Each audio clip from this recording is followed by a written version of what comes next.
Avtorangning xizmatimizda akalar mana ko'rishinglar mumkin.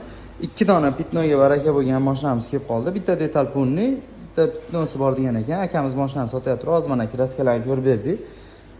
O'zlaring ham xolis ko'rishlaring mumkin. Bitta pitno,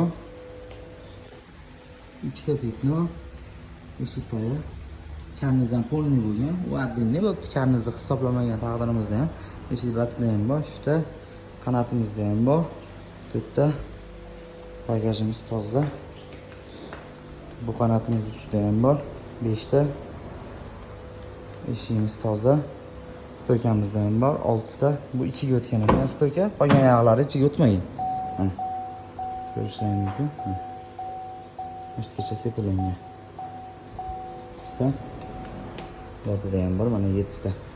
Akalar, kimdan kim shunday mashina olayotgan bo'lsa, videoda tashlab qo'yasizlar. Olayotgan, sotayotgan mashinalarning kraskasiga aldanib qolmanglar. Olib kelsalar, chiroyli qilib o'zimiz ko'rib tekshirib beramiz akalar.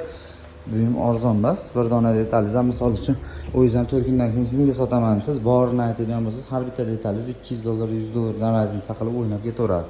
Olayotgan mashinalarning kraskasiga aldanib qolmanglar, xizmat qilsa kelaverasizlar aka.